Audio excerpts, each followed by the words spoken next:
Muy buenos días, queridos estudiantes del grado cuarto. En el día de hoy vamos a continuar con el trabajo que venimos desarrollando sobre la materia. En la clase pasada estuvimos hablando de qué es la materia y cómo está conformada. Hablábamos también de las propiedades que tiene la materia, generales y específicas. En el día de hoy vamos a continuar con el trabajo, pero vamos a trabajar cómo se clasifica la materia. La materia la podemos clasificar en sustancias puras y mezclas.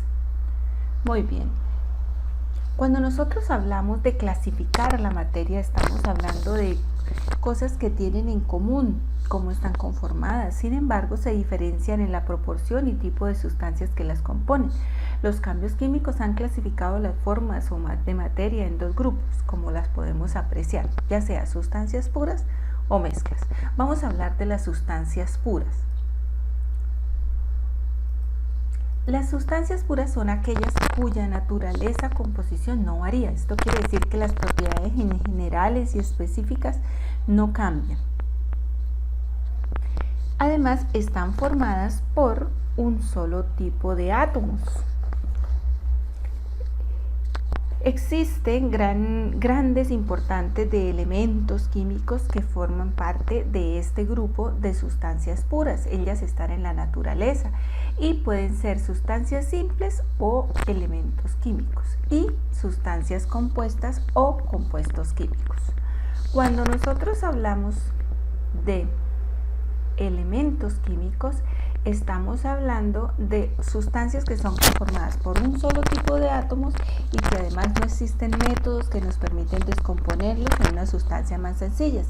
Estos elementos químicos están organizados en una estructura ordenada llamada tabla periódica, donde se encuentran actualmente 119 elementos que están agrupados con unas características o con unas condiciones especiales que nos permite clasificarlos.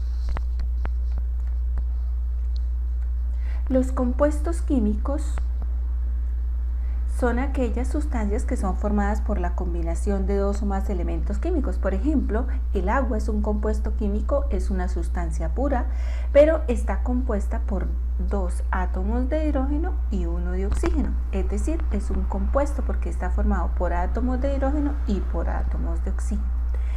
Otro caso es, por ejemplo, la sal, que es lo que utilizamos en nuestros hogares para preparar los alimentos, pero que químicamente se llama cloruro de sodio, es decir, tiene átomos de cloro y átomos de sodio y se llama cloruro de sodio.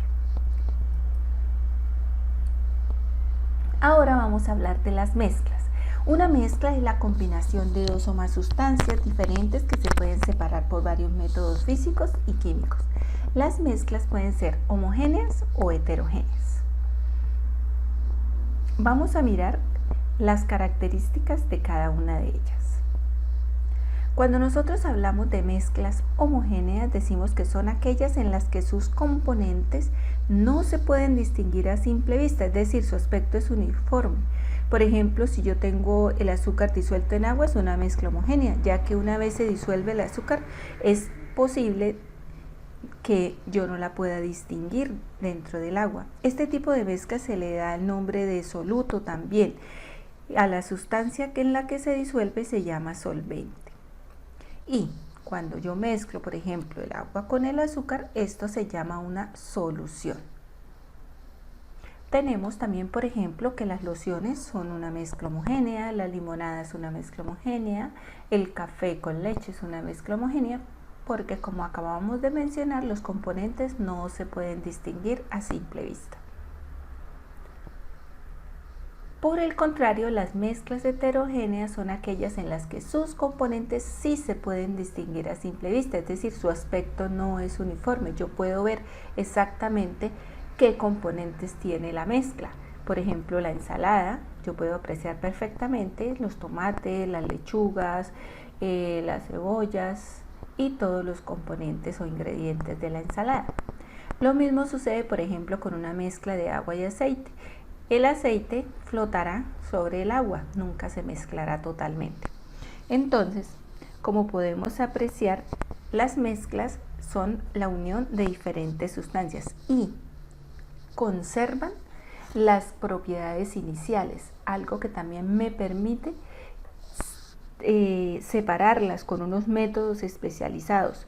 Estos métodos que, de acuerdo a las características de sus componentes, siempre me van a permitir realizar procedimientos para separar estos componentes y conservar así las propiedades iniciales. Para ello se utilizan unas técnicas que se pueden llevar a cabo a través de medios físicos o a través de medios mecánicos. Y algunas de esas técnicas son la evaporación, la filtración, la destilación y la decantación. Debemos tener en cuenta que siempre que vamos a hacer este tipo de separación de sustancias o a realizar cualquier tipo de método de esto, lo debemos hacer bajo la supervisión de un adulto y tomar las precauciones necesarias para evitar accidentes. Tenemos como primera medida la evaporación. La evaporación es ese método que utilizamos para separar mezclas homogéneas formadas por sólidos y líquidos. ¿Cómo se realiza? Se realiza aumentando la temperatura, es decir, que se calienta suavemente la mezcla para que el líquido se evapore y el sólido quede en el fondo del recipiente. Entonces, por ejemplo, si yo tuviese aquí agua con sal, al yo calentarle y hacer que el agua se evapore, lo más probable es que en el fondo del recipiente me quede la sal. Otro caso es la filtración. En la filtración es un método que se emplea para separar mezclas heterogéneas de sólidos y líquidos con la ayuda de un filtro.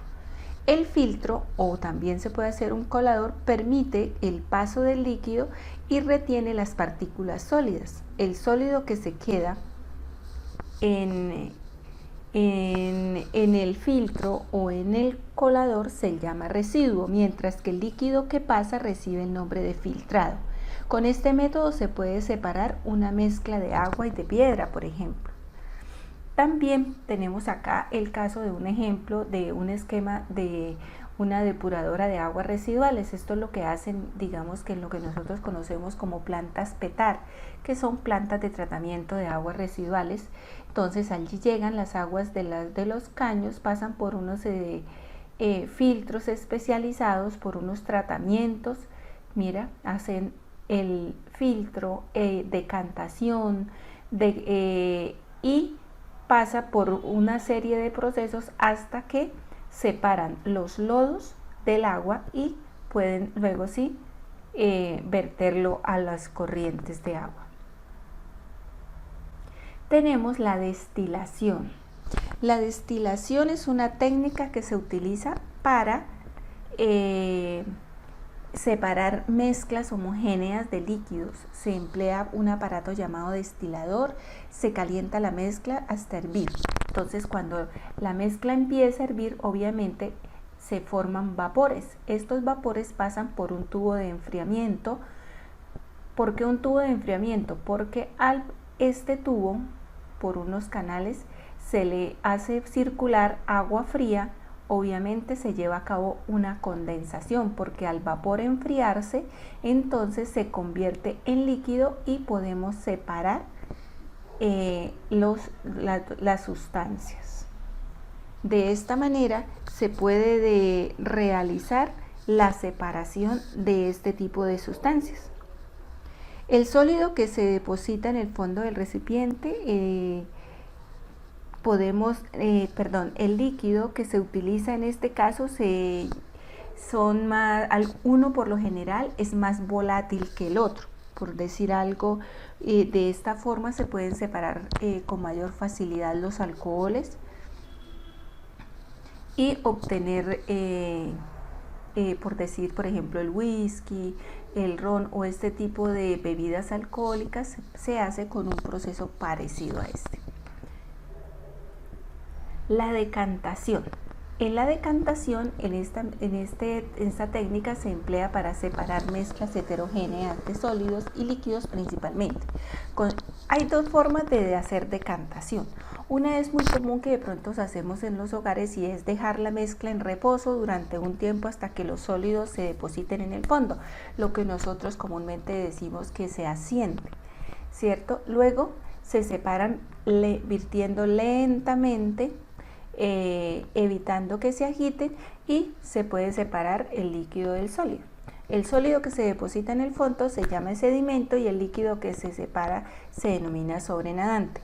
Pero esto en el caso cuando yo lo hago con un sólido y un líquido, pero también lo puedo hacer en dos líquidos cuando el uno es más denso que el otro. Por ejemplo, si yo mezclo agua y aceite, como el aceite es más denso, él flotará sobre el agua y esto me hace que lo pueda decantar en un vaso o en un instrumento de laboratorio llamado vaso decantador. Entonces, cuando lo dejamos acá, pasado un tiempo, luego abrimos la llave del vaso decantador un poco y dejamos que pase lentamente las gotas de agua, cerramos nuevamente y separamos las dos sustancias.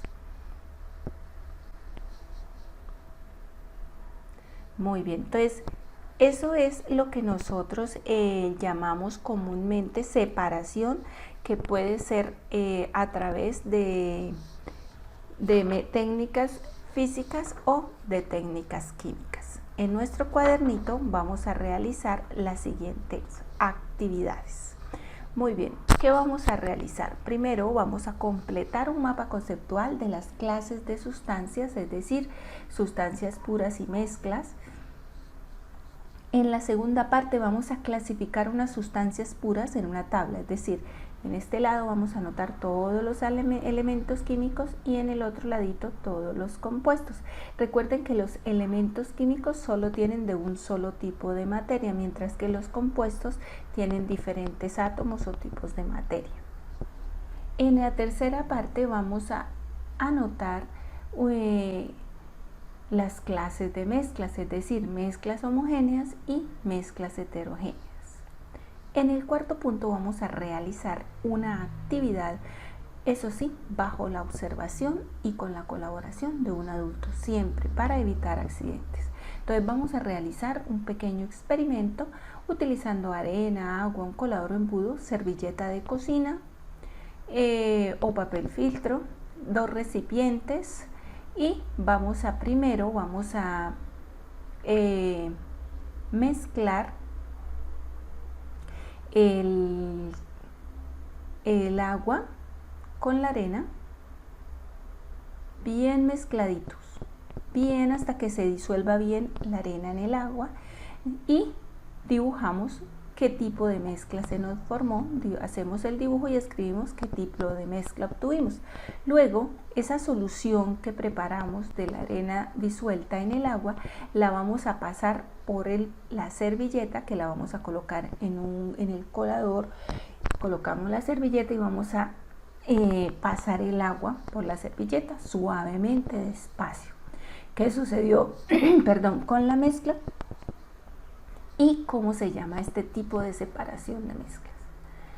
En el punto número 5 vamos a anotar los conceptos y vamos a pegar el ejemplo de los métodos de separación de mezclas. Entonces acá tenemos ya el ejemplo de la filtración, está el dibujo y el concepto. Ustedes tienen que completar los otros tres. Se va a hacer como el trabajito para realizar el día de hoy.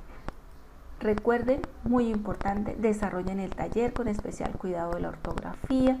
Aclaramos dudas con gusto a través del WhatsApp o en la clase de Zoom. Es muy importante, recuerden anotar los enunciados de las preguntas. Revisan que el trabajo esté completo, agregan la evidencia y presentan la prueba en la plataforma Edmodo. Mil gracias por su atención, por su colaboración en el día de hoy. Recuerden, quédate en casa y colabora con las actividades a realizar. Gracias.